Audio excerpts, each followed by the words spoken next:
We were all riveted. And Okay. I know you've got your viewpoint. The Wall Street Journal put their viewpoint out there. But I thought President Trump gave a great speech. It was on the long side. On the other hand, he has a lot to say because there's a lot wrong with the country. And there's a lot that needs to be fixed. I thought the very beginning of the speech was extremely compelling. Obviously, what happened to him on Saturday and the firefighter, Corey Camporatori, how he went over to his uniform and hugged it and kissed it. And what I really thought was really compelling was, and so unusual, because politicians don't do this, nor do presidents or former presidents, he reached into his pocket, pulled out an envelope or a check, and showed that there was $1 million check that he got from one of his big donors for their family. Yeah, the no, it was that first 20 or 30 minutes, you were up in the box, I was down on the floor, you could hear a pin drop. I mean, it was magical. You couldn't hear a pin drop, and I think you were there for this, when Hulk Hogan and Kid Rock came out. Take a listen. When they took a shot at my hero, and they tried to kill the next president of the United States, enough was enough. And I said, let Trumpomania run wild, brother. Let Trumpomania rule again.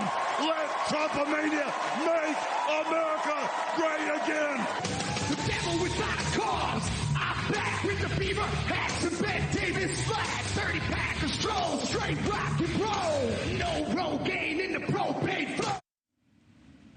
Donald Trump's heading out on the trail right now. This was supposed to be the blast-off speech to get him to appeal to swing voters. That's what's going to make the difference. How does that do that?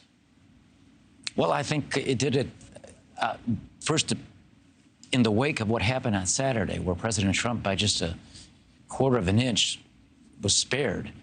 And the drama of all of that and the fortitude for him to get up the way he did with blood streaming down his face, I think that creates a very different dynamic in this election, unlike anything we've seen in modern political history. You don't think we really understand the dynamic that the American people are feeling?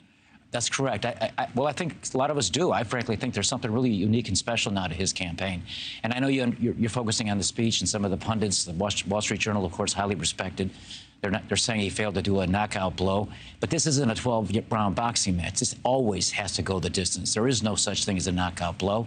And Trump's not running to beat Demosthenes or Cicero or be some great orator. He's running to be president of the United States, a man who can fix our country, a guy who's strong, who's tough, who's brave. And I know from my personal experience, kind. I think that came across in that speech. And I think the events of the last weekend showed a lot of that in Trump. And so I think he's, in some respects, larger than life. And he's going to carry all of that with him. And I think the voters appreciate the fact that he's this man. I think those independent voters who may be, struggling with his style and his personality, I think they're going to view Trump the way a lot of voters did in the 1980s with Ronald Reagan. They didn't agree with his opinions or views, but they supported him because they trusted him and they liked him. I'll give you the last 30 seconds. Yes. You know the Democratic machine very well. The Democratic machine turned on you. You know what that's like. Has the machine yet turned on Joe Biden?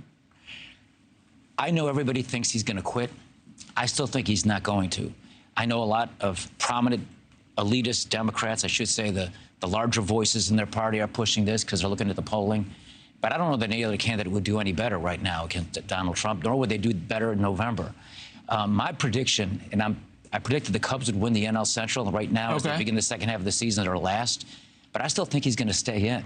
And I think it's going to be a tough, long campaign, but I do believe President Trump has something unique and special going. And I think most of it has to do with the fact that the American people are sick and tired about how things are. 71% of the American people think we're going in the wrong direction.